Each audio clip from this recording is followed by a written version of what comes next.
हरे कृष्णा हरिभक्ति বিলাস গ্রন্থে শিল সনাতন গোস্বামী লিখেছেন একাদশী ব্রতম নাম সর্বকাম ফলপ্রদাম কর্তব্যম সর্বদা বিপ্রৈ বিষ্ণু প্রিয়ণ কারণম।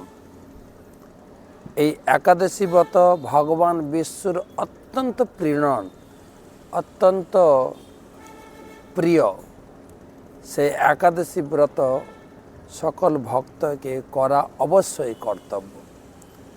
তো সামনে রয়েছে আমাদের একাদশী ব্রত, যে অগ্রহায়ণ মাসের বা মার্গশীর্ষ মাসের শুক্লপক্ষের একাদশী। তো একাদশী মাহাত্ম্যে যুধিষ্ঠির মহারাজ ভগবান কৃষ্ণকে জিজ্ঞাসা করলেন, হে বিষ্ণু, আমি আপনাকে প্রণাম করি, বন্দনা করি। ত্রিলোকের সুখদায়ক বিশ্বেশ্বর বিশ্বপালক পুরুষোত্তম আপনার জয় হোক। আমার একটা সংশয়, অগ্রহায়ণ মাসের শুক্লপক্ষের যে একাদশী, তার নাম কি, পালন করার বিধি বা কি, কোন দেবতাকে পূজা করতে হয়, এবং বিস্তারিত সহকারে আমাকে বল। ভগবান কৃষ্ণ খুব সন্তুষ্ট হয়ে বলেন, হে রাজন মহারাজ, উত্তম প্রশ্ন জিজ্ঞাসা করেছেন। এই প্রশ্ন এবং আমার উত্তরের মাধ্যমে আপনার যশ বিস্তার হবে। এখন একাদশীর কথা আমি বলছি, ধৈর্য সহকারে আপনি শ্রবণ করুন। অগ্রহায়ণ মাসের শুক্লপক্ষের একাদশীর নাম মোক্ষদা একাদশী নামে পরিচিত। সর্বপাপ বিনাশিনী ব্রত মধ্যে সর্বশ্রেষ্ঠা এই একাদশীর আরাধ্য দেবতা হচ্ছেন ভগবান শ্রী দামোদর। তুলসী মঞ্জরি, ধূপ, দীপ ইত্যাদি উপাচারে শাস্ত্র বিধি অনুসারে সকালে ভগবান শ্রী দামোদরের পূজা করবেন এবং উপবাস, তপ, তুতি, নিত্য গীত সহ রাত্রি জাগরণ করাও কর্তব্য। হে মহারাজ, প্রসঙ্গক্রমে একটা অলৌকিক কাহিনী আপনাকে শোনাবো। কৃষ্ণ যুধিষ্ঠির মহারাজকে বলছেন, মনোযোগ দিয়ে যদি এই কাহিনী বা ইতিহাস শ্রবণ করেন, আপনার শ্রবণ মাত্রেই আপনি সর্বপাপ থেকে মুক্ত হবেন। যে পিতৃপুরুষেরা নিজে নিজে পাপে অধজনী প্রাপ্ত হয়েছে, এই ব্রত পালনের পূর্ণ ফল যদি তাদের উদ্দেশ্যে অর্পণ করা হয়, তারাও সেই পরিস্থিতি থেকে উদ্ধার হয়ে ভগবত ধামে চলে যাবে। একটা কাহিনী শোনাই আপনাকে। কোনো এক সময় চম্পকনগরে বৈখানস বলে এক রাজা বাস করতেন। ভগবানের পরম ভক্ত, বৈষ্ণব, সদাচার, সদ্গুণে বিভূষিত এবং প্রজাদের পুত্র জ্ঞানে পালন করতেন। তার রাজ্যে বহু বেদজ্ঞ ব্রাহ্মণ বাস করেন। রাজা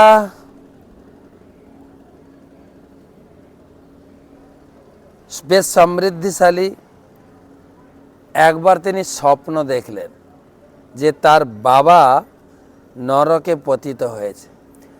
এই আশ্চর্যজনক স্বপ্ন দর্শন করে তিনি সমস্ত তার রাজ্যের ব্রাহ্মণদের ডাকলেন, তার স্বপ্নের বৃত্তান্ত শোনালেন এবং তার পিতা এটাও বলেছেন, হে পুত্র, তুমি আমাকে এই দুঃখ নরক সমুদ্র থেকে উদ্ধার করো। আমি খুবই বিচলিত, মনে শান্তি পাচ্ছে না। আমার বাবা নরকে রয়েছে। আমার বাবাকে নরক থেকে উদ্ধারের উপায় কি? দয়া করে আপনারা এর নরক থেকে উদ্ধারের উপায় নির্ধারণ করুন। আমি পুত্র থাকা সত্ত্বেও বাবা নরকে দুঃখ কষ্টে ভোগ করবে, তবে সেই পুত্রের কি প্রয়োজন? পুত্র যদি তার পিতা মাতাকে উদ্ধার করতে না পারে, তবে সে মূত্রের সমান। পুত্র মূত্র, মা বাবার একই পথে নির্গত হয়। হে ব্রাহ্মণগণ, আপনারা এর উপায় বিধান করুন। আপনারা বেদজ্ঞ, শাস্ত্র জ্ঞানে পারদর্শী। আমার পিতৃদেবের উদ্ধারের জন্য যা আমার করণীয় আমি সব কিছু দিয়ে, সব কিছু উৎসর্গ করে আমার পিতাকে উদ্ধার করতে চাই। ব্রাহ্মণগণ বললেন, সাধু সাধু সাধু। হে রাজন, এই পাশেই এই বনানীতে পর্বতমণি, মহর্ষি পর্বতমণি বাস করছেন। আমরা চলুন তার কাছে আপনার পিতৃদেবের উদ্ধারের উপায় জেনে আসি। তো ব্রাহ্মণদের উপদেশ শ্রবণ করে ব্রাহ্মণদের নিয়ে সেই পর্বতমণির কুটিরে পৌঁছালেন। পর্বতমণিকে সাষ্টাঙ্গে দণ্ডবৎ প্রণাম করলেন এবং মহর্ষি পর্বতমণির প্রশংসা করলেন যে অহোভাগ্য, আপনারই এইখানে আমার রাজ্যে অবস্থান। হে গুরুদেব, হে সাধু বাবা, আপনি আমার কথা মন দিয়ে শুনুন। রাজা পর্বতমণি জিজ্ঞাসা করলেন, আপনি কুশলে আছেন কিনা? বলে, হ্যাঁ, আপনার আশীর্বাদে কুশলে আছি, তবে বর্তমান আমি একটু বিচলিত। কেননা আমি কয়েকদিন আগে রাত্রে স্বপ্ন দেখেছি আমার বাবা নরকে রয়েছেন এবং আকুল ভরে আমাকে প্রার্থনা করেছেন আমাকে নরক থেকে উদ্ধার করার জন্য। তো হে প্রভু, কোন পুণ্যের ফলে আমার পিতৃদেব সেই নরক অবস্থা থেকে উদ্ধার পেতে পারেন, তার উপায় বিধান করুন। তো মুনি ঋষিদের কাজ হচ্ছে লোকের দুঃখ যন্ত্রণা তাপ শুনে তার উপকার করা। পর্বতমণি সেই বৈখানস রাজার এই কাহিনী শুনে তিনি কিছুটা ধ্যানস্থ হয়ে প্রত্যেকটি পদক্ষেপে মুনি ঋষিরা জগৎ মঙ্গলের উপকারের জন্য তারা কি করেন, সাধারণ লোকের শরীরটাকে স্ক্যান করে দেখেন, আগের জন্মে কি ছিল, এখন কি পাবে, পরবর্তীতে কি হবে। এই স্ক্যান মেশিন তো ডাক্তাররা এখন নিয়েছে। মুনি ঋষিরা তাদের ধ্যানের শক্তিতে মানুষের শরীরকে স্ক্যান করে নিতেন, অতীত বর্তমান ভবিষ্যৎ তার জীবনে কি হবে। তো রাজার কথা শুনে মুনিবার কিছুক্ষণ ধ্যানস্থ হয়ে বললেন, তোমার পিতা পূর্বজন্মে অত্যন্ত কামাচারী হওয়ায় তার অধোগতিত হয়েছে। এখন এই পাপ থেকে মুক্তির উপায় বর্ণনা করছি। এই সামনে অগ্রহায়ণ মাসে শুক্লপক্ষের মোক্ষদা একাদশী পালন করে পুণ্য ফল তোমার পিতাকে প্রদান করো, সেই পুণ্যের প্রভাবে তোমার পিতার মুক্তি লাভ হবে নরক থেকে। আর রাজা খুব খুশি হয়েছেন, সবাইকে নিয়ে বাড়ি ফিরেছেন, প্রাসাদে ফিরেছেন। সেই পবিত্র তিথির অপেক্ষায় যেই মোক্ষদা একাদশী তিথি এসছেন, সকালে ঘুম থেকে উঠে প্রাতঃকৃত করে পবিত্র স্নান করে তিলক পরে এবং তিনি পবিত্র একাদশী ব্রত পালন করলেন খুব নিষ্ঠা সহকারে এবং ব্রতের পুণ্যফল তাকে ঋষিবর যেরকম আদেশ দিয়েছেন পর্বত ঋষি, সেই রকম মন্ত্র বলে অর্পণ করলেন। অর্পণ করার পরে তার পিতৃদেব নরক থেকে বেরিয়ে স্বর্গে যাওয়ার পথে দেবতারা প্রচুর পুষ্পবৃষ্টি করলেন। আর বৈখানস রাজা নিজের চোখে দেখলেন তার পিতার উদ্ধার।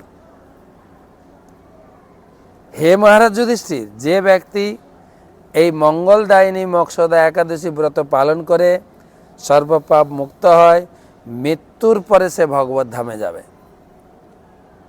আর এই ব্রতের যে পুণ্য সংখ্যা কত আমি গণনা করে বলতে পারবো না। চিন্তামণির মতো এই ব্রতটি আমার খুব প্রিয়। এই ব্রত কথা যিনি পাঠ করেন, শ্রবণ করেন, বাজপেয় যজ্ঞের ফল পাবেন। তাই হচ্ছে মোক্ষদা একাদশীর সম্বন্ধে ভগবান কৃষ্ণ যুধিষ্ঠিরকে বলেছেন। হ্যাঁ, তা প্রতিবারের মতো যেরকম আপনারা ব্রত করেন, আপনারা সকালে উঠে যারা নিয়মিত একাদশী করেন ঠিক আছে, যারা একাদশী কী বল, যারা বৈষ্ণব দীক্ষিত ঠিক আছে, যারা এমনি একাদশী করেন হয়তো প্রতিদিন মাছ মাংস খান, একাদশীর আগের দিন খাবেন না, আর পরের দিনটা ব্রত করে সকালে ঘুম থেকে উঠে স্নান করবেন, মন্ত্র স্নান করবেন। ওম অপবিত্র পবিত্র বা, হাতে একটু জল নিয়ে, অপবিত্র পবিত্র বা সর্ববস্তামগত পিবা যস্মরেত পুণ্ডরিকাক্ষম সবাদ জপন্তর সূচি ওম শ্রী বিষ্ণু ওম শ্রী বিষ্ণু ওম শ্রী বিষ্ণু করে ছড়িয়ে দেবেন। তারপরে গুরুদেবকে প্রণাম করবেন। ওম অজ্ঞানতিমিরন্ধস্য জ্ঞানাঞ্জন শলাকয়া চক্ষুরুন্মিলিতম যেন তস্मै শ্রী গুরবে নমঃ। আপনারা গুরুদেবের প্রণাম করবেন। নমঃ বিষ্ণুপাদায় কৃষ্ণ পৃষ্ঠায় ভূতলে শ্রীমতে জয় পতাকা স্বামী নীতি নামে নমঃ। আচার্য পাদায় নিতাই কৃপা প্রদায়নে গৌর কথা ধামদায় নগর গ্রাম তারিণে। হাতে গণ্ডুসের জল নিয়ে সংকল্প করবেন। আর আরাধ্য দেবতাকে প্রণাম করেন। কোন বিগ্রহ আপনি পূজা করেন বাড়িতে, গৌর নিতাই আছে, রাধাকৃষ্ণ আছে, জগন্নাথ আছেন, সেই বিগ্রহের প্রণাম মন্ত্র করবেন। নম ব্রাহ্মণ দেবায় গো ব্রাহ্মণ হিতায় চ জগদ্ধিতায় কৃষ্ণায় গোবিন্দায় নমো নমঃ। তপ্ত কাঞ্চন গৌরাঙ্গী রাধে বৃন্দাবনেশ্বরী বৃষভানুসুতে দেবী প্রণমামি হরি প্রিয়ে। হাতে জল নেবেন। হরি ওম তৎসৎ ওম গোবিন্দ ওম গোবিন্দ ওম গোবিন্দ। অদ্য শ্রী শ্বেত বরাহ কল্পে বৈবস্বতে মন্বন্তরে অষ্টাবিংশতি কলিযুগ প্রথম পাদ জম্বুদ্বীপে ভারতবর্ষে ভারতখণ্ডে গঙ্গায়াং পূর্ব ভাগে, আমরা যেখানে আছি, নবদ্বীপ অন্তর্গত শ্রী মায়াপুর দক্ষিণায়নে মক্ষদা একাদশী তিথৌ সোমবারস্য অচ্যুত গোত্রস্য, নিজের নাম বলবেন, ভক্তি বিজয় ভাগবত স্বামী অচ্যুত গোত্রস্য শ্রীকৃষ্ণ প্রীতিকাম শুদ্ধ একাদশী ব্রত অহম করিষ্যে। ওম তদ্বিষ্ণু পরমং পদম সদা পশ্যন্তি শ্রীদিব চক্ষুরা ততম তদ্বিপ্রস বিপন্না বজাগ্রিবংশ সবিন্দতে বিষ্ণুর্যৎ পরমং পদম। ওম হরে কৃষ্ণ কৃষ্ণ কৃষ্ণ হরে হরে, হরে রাম রাম রাম হরে হরে। এবার সংকল্প করবেন আপনি কত মালা জপ করবেন। তারপরে এই মক্ষদা একাদশী তিথি হচ্ছে গীতা জয়ন্তী, গীতার আবির্ভাব। বলে গীতার আবার আবির্ভাব হয় নাকি? হ্যাঁ, গীতার আবির্ভাব। ভগবান বলছেন একাদশী আমার প্রিয়, আর গীতা জয়ন্তী একাদশী তো আরও প্রিয়।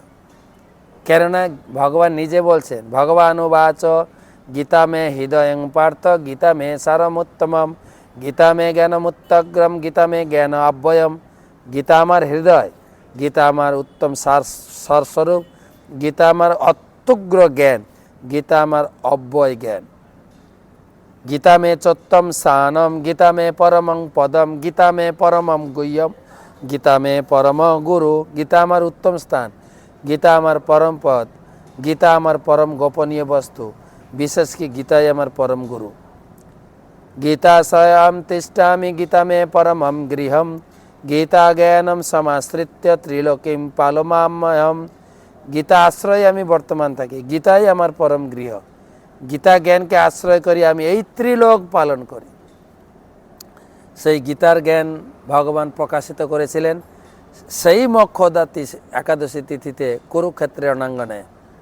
আর ব্যাসদেব বললেন এই গীতা যেহেতু ভগবানের মুখ নিঃসৃত বাণী, সর্বপনিষদ গাব দগ্ধা গোপাল নন্দন পার্থ বৎস সুধীর ভক্তা দুগ্ধম গীতামিতংমহম।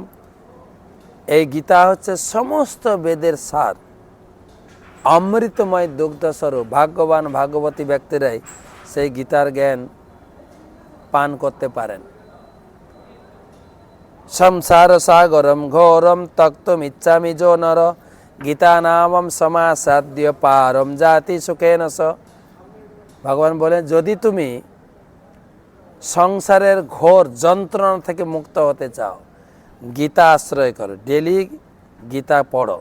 যে শৃণ্বন্তি পঠন্তে এব গীতা শাস্ত্র অহর্নিশ নতে বৈ মনুষ্যা জ্ঞেয়া দেব রূপা ন সংশয়া। ব্যাসদেব বলছেন যে ডেলি গীতা পাঠ করেন বা গীতা শ্রবণ করেন সে দেবতুল্য, সাধারণ মানুষ নয়। বিশেষ করে একাদশী তিথিতে জোদিতে বিষ্ণু পর্বাহে গীতাম শ্রী হরিবাসরে স্বপন জাগ্রম তলম তিষ্ঠম শত্রুভীন সহীয়তে। যে ব্যক্তি বিষ্ণু পর্বদিনে বিশেষত শ্রীহরিবাসর একাদশী তিথিতে গীতা অধ্যয়ন করেন, গীতা পাঠ করেন, গীতা শ্রবণ করেন, তিনি জাগ্রত নিদ্রিত বা চলন অবস্থায় সমস্ত শত্রুকে পরাভূত করে। শুধু তাই না, দেবকী নন্দন কৃষ্ণ গীতা পাঠে তুষ্যতি যথা ন বেদৈদানেন যজ্ঞ তীর্থবতা দেবী। ভগবান শ্রীকৃষ্ণ গীতা পাঠে এত সন্তুষ্ট হন, অন্য কোনো তীর্থ ভ্রমণ বেদ দান জগতে এত সন্তুষ্ট হন না। তাই যিনি গীতা পড়েন সমস্ত পাপ মুক্ত হয়ে ভগবত ধামে ফিরে যাবেন, যিনি গীতা নিয়মিত পড়েন স্বর্গলোকে যাবেন, আর যিনি গীতা দান করেন তিনি ভগবানের অতি প্রিয় হবেন। ন চ তস্মাৎ মনুষ্যেষু কশ্চিৎ মে প্রিয় কীর্তম ভবিতা ন চ তস্মাৎ তস্মাৎ প্রিয়তর ভবি। ভগবান বলছেন গীতা পড়লে তো আমার কাছে ফিরে আসবে, কিন্তু গীতা যদি দান করো, প্রচার করো, তুমি আমার কাছে ফিরে আসবে, প্রেম ভক্তি লাভ করবে, আমার প্রিয় হবে। শুধু তাই না, আরেকটা শ্লোক পড়ে শোনায় গীতা দান করলে কী লাভ।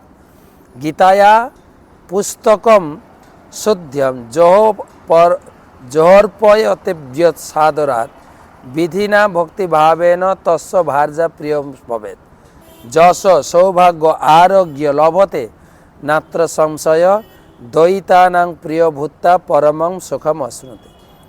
যে ব্যক্তি ভক্তিভাবে বিধিপূর্বক গীতা পুস্তক কাউকে দান করেন তার কী লাভ হবে? ভার্যা প্রিয়া হবে, তার ভার্যা তার অত্যন্ত প্রিয় হবে। আপনার স্ত্রী আপনাকে ভালোবাসবে যদি গীতা দান করেন। শ্লোকে লেখা আছে, ব্যাসদেব লিখেছেন। আর কি লাভ হবে? যশ লাভ হবে। আর কি লাভ হবে? সৌভাগ্য। আর কি লাভ হবে? আরোগ্য। ন সংশয় দ্বৈতানাং প্রিয় ভিত্তা পরমং সুখম, এবং সকলের প্রিয় হয়ে এই জগতে নিবাস করবেন। যেখানে গীতা থাকে, গোপাল বালকৃষ্ণ অপি নারদ ধ্রুব পার্শ্বদই সহায়া জায়তে শীঘ্রম যত্র গীতা প্রবর্তন। যেখানে গীতা থাকে সেখানে নারদ ধ্রুব পার্শ্বদ সহ বালগোপাল শ্রীকৃষ্ণ সেখানে বিরাজ করেন। যেখানে গীতা পাঠ হয় রাধাকৃষ্ণ বিরাজ। আরও অনেক কথা আছে। কমপক্ষে একাদশীর দিনে গীতা জয়ন্তীটা এরকম পালন করেন, যেরকম ব্রত করবেন, ব্রতের কথা বললাম, সংকল্পের কথা বললাম। তারপরে আপনি এক অধ্যায় গীতা পড়ুন। আমরা মায়াপুর টিভিতে চোখ রাখবে, সকাল 8টা থেকে 10:30 পৌনে 11টা পর্যন্ত 18 অধ্যায় গীতা পড়ব। যদি পুরো গীতা পড়তে পারেন বা গীতা জয়ন্তী উৎসবের দিন, নাহলে 1 অধ্যায়, নাহলে একটা শ্লোক পড়বেন। এবং আপনার সামর্থ্য মতো গীতা দান করুন। গীতার 2টো কথা লোককে শোনান। যেভাবেই হোক একাদশী ব্রত এবং গীতা জয়ন্তী উৎসব পালন করে আপনি তার পূর্ণ ফল আপনার পূর্বজ যারা ছেড়ে চলে গেছে তাদের উদ্দেশ্যে নিবেদন করতে পারেন, এবং তাদের উদ্দেশ্যে নিবেদন, তারা উদ্ধার পাবে এবং আপনিও উদ্ধার পেয়ে ভগবত ধামে ফিরে যাবেন।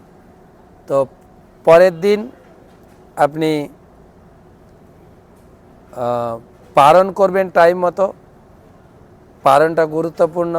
হ্যাঁ, আপনি হাতে প্রসাদ নেবেন পালন টাইম দেখে। কমপক্ষে জগন্নাথের একটু মহাপ্রসাদ চাল হাতে নেবেন, তুলসী নেবেন। কর্বিত দ্বাদশী মধ্যে তুলসী 500 পারণম নৈবেদ্যম তুলসী মিশ্রম পাপ কোটি প্রণাশনম।